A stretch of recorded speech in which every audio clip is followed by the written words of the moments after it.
It's the 5th time I stand on this shore, the Cuban shore, looking out at that distant horizon, believing again that I'm going to make it all the way across that vast, dangerous wilderness of an ocean. Not only have I tried 4 times, but the greatest swimmers in the world have been trying since 1950, and it's still never been done. The team is proud of our 4 attempts. It's an expedition of some 30 people. Bonnie is my best friend and head handler, who somehow summons will, that last drop of will within me when I think it's gone, after many, many hours and days out there. The shark experts are the best in the world, large predators below. The box jellyfish, the deadliest venom in all of the ocean, is in these waters, and I have come close to dying from them on a previous attempt. The conditions themselves, besides the sheer distance of over 100 miles in the open ocean, currents and whirling eddies, and the Gulf Stream itself, the most unpredictable of all of the planet Earth. And by the way, it's amusing to me that journalists and people, before these attempts often, ask me, well, are you going to go with any boats or any people or anything? And I'm thinking, what are they imagining? That I'll just sort of do some celestial navigation and, carry a Bowie knife in my mouth, and I'll hunt fish and skin them alive and, eat them, and maybe drag a desalinization plant behind me for fresh water. Yes, I have a team. And the team is expert. And the team is courageous and brimming with innovation and scientific discovery, as is true with any major expedition on the planet. And we've been on a journey. And the debate has raged, hasn't it, since the Greeks, of isn't it what it's all about? Isn't life about the journey, not really the destination? And here we've been on this journey, and the truth is it's been thrilling. We haven't reached that other shore, and still, our sense of pride and commitment, unwavering commitment. When I turned 60, the dream was still alive from having tried this in my 20s and dreamed it and imagined it. The most famous body of water on the earth today, I imagine, Cuba to Florida. And it was deep in my soul. And when I turned 60, it wasn't so much about the athletic accomplishment. It wasn't the sort of ego of, I want to be the first. That's always there, and it's undeniable. But it was deeper. It was, how much life is there left? Let's face it, we're all on a one-way street, aren't we? And what are we going to do? What are we going to do as we go forward to have no regrets looking back? And all this past year in training, I had that Teddy Roosevelt quote, to paraphrase it, floating around in my brain, and it says, you go ahead. You go ahead and sit back in your comfortable chair, and you be the critic. You be the observer, while the brave one gets in the ring and engages and gets bloody and gets dirty and fails over and over and over again, but yet isn't afraid and isn't timid and lives life in a bold way. And so, of course, I want to make it across. It is the goal, and I should be so shallow to say that this year the destination was even sweeter than the journey.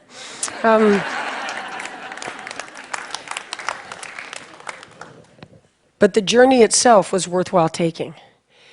And at this point, by this summer, everybody, scientists, sports scientists, endurance experts, neurologists, my own team, Bonnie,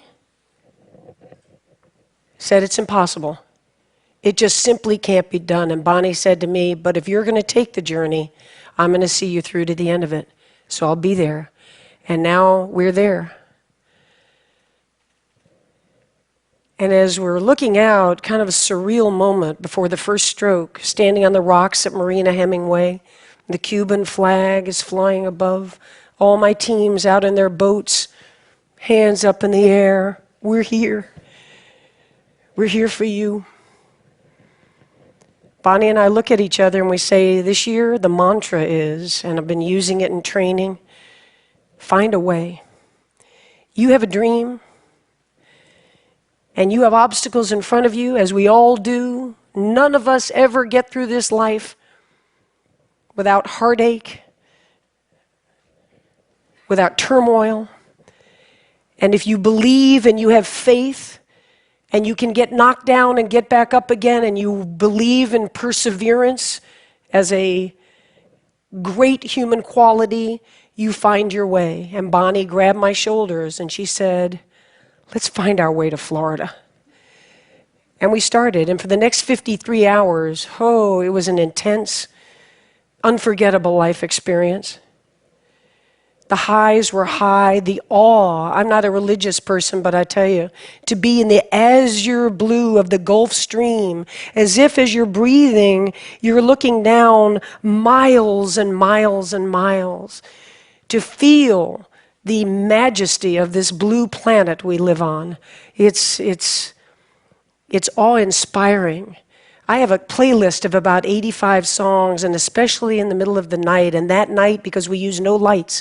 Lights attract jellyfish, lights attract sharks, lights attract bait fish that attract sharks. So we go in the pitch black of the night. You've never seen black, this black. You can't see the front of your hand, and the people on the boat, Bonnie and my team on the boat, they just hear the slapping of the arms, and they know where I am, because there's no visual at all. And I'm out there kind of tripping out on my little playlist. I've got tight rubber caps, I don't hear a thing. I've got goggles, and I'm turning my head 50 times a minute. I'm singing, imagine there's no heaven. Do-do-do-do-do. It's easy if you try. Do-do-do-do-do. And I could sing that song 1,000 times in a row. Now there's a talent unto itself.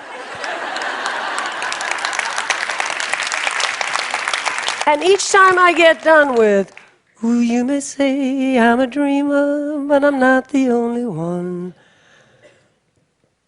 222.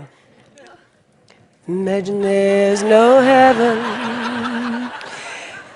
And when I get to the end of 1,000 of John Lennon's Imagine, I have swum 9 hours and 45 minutes. Exactly. And then there are the crises. Of course there are. And the vomiting starts, the seawater, you're not well, you're wearing a jellyfish mask for the ultimate protection. It's difficult to swim in, it's causing abrasions on the inside of the mouth, but the tentacles can't get you. And the hypothermia sets in. The water's 85 degrees, and yet you're losing weight and using calories. And as you come over toward the side of the boat, not allowed to touch it, not allowed to get out, but Bonnie and her team hands me nutrition and asks me what I'm doing, how am I all right? I am seeing the Taj Mahal over here. I'm in a very different state. And I'm thinking, wow, I never thought I'd be running into the Taj Mahal out here. It's gorgeous. I mean, how long did it take them to build that? It's just so, woo. And then we kind of have a cardinal rule that I'm never told really how far it is, because we don't know how far it is. What's going to happen to you between this point and that point? What's going to happen to the weather and the currents? And God forbid you're stung when you don't think you could be stung in all this armor. And Bonnie made a decision coming into that third morning that I was suffering and I was hanging on by a thread. And she said, come here. And I came close to the boat, and she said, look out there. And I saw light, because the day's easier than the night, and I thought we were coming into day. And I saw a stream of white light along the horizon. And I said, it's going to be morning soon. She said, no, those are the lights of Key West. It was 15 more hours, which for most swimmers would be a long time.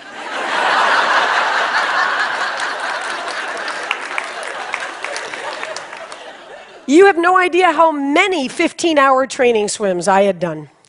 So here we go, and I somehow, without a decision, went into no counting of strokes and no singing and no quoting Stephen Hawking and the, parameters of the universe. I just went into thinking about this dream and why and how. And as I said, when I turned 60, it wasn't about that concrete, can you do it? That's the everyday machinations. That's the discipline, and it's the preparation, and there's a pride in that. But I decided to think as I went along about, the phrase usually is reaching for the stars, and in my case, it's reaching for the horizon. And when you reach for the horizon, as I've proven, you may not get there, but what a tremendous build of character and spirit that you lay down. What a foundation you lay down in reaching for those horizons. And now the shore is coming. And there's just a little part of me that's sad. The epic journey is going to be over. So many people come up to me now and say, "What's next?" We love that. That little tracker that was on the computer, when are you going to do the next one? We just can't wait to follow the next one. Well, they were just there for 53 hours, and I was there for years. And so there won't be another epic journey in the ocean, but the point is, and the point was, that every day of our lives is epic.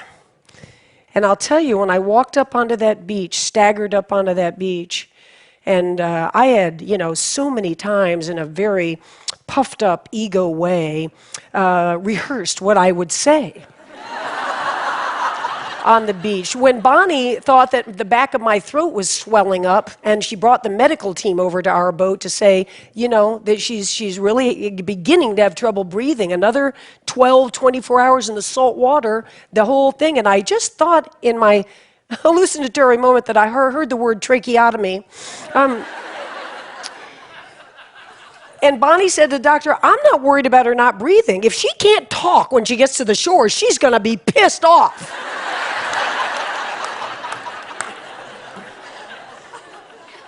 But the truth is, all those orations that I had practiced just to get myself through some training swims as motivation, it wasn't like that. It was a very real moment with that crowd, with my team. We did it. I didn't do it. We did it. And we'll never forget it. It'll always be part of us. And the three things I did sort of blurt out when we got there was, first, never, ever give up. I live it. What's the phrase from today from Socrates? To be is to do. So I don't stand up and say, don't ever give up. I didn't give up. There was action behind these words. The second is, you can chase your dreams at any age. You're never too old. 64, that no one at any age, any gender could ever do, has done it, and has no doubt in my mind that I am at the prime of my life today. Yeah.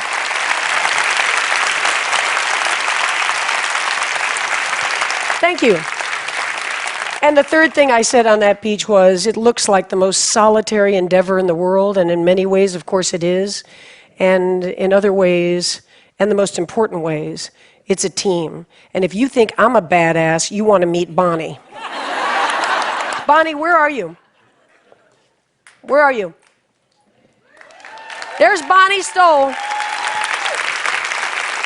my buddy. The Henry David Thoreau quote goes, when you achieve your dreams, it's not so much what you get as who you have become in achieving them. And yeah, I stand before you now. In the 3 months since that swim ended, I've sat down with Oprah, and I've been in President Obama's Oval Office. I've been invited to speak in front of esteemed groups such as yourselves. I've signed a wonderful major book contract. All of that's great, and I don't denigrate it. I'm proud of it all, but the truth is, I'm walking around tall because I am that bold, fearless person. And I will be every day until it's time for these days to be done. Thank you very much and enjoy the conference. Thank you. Thank you. Thank you. Thank you. Thank you. Thank you. Thank you. Thank you. Find a way.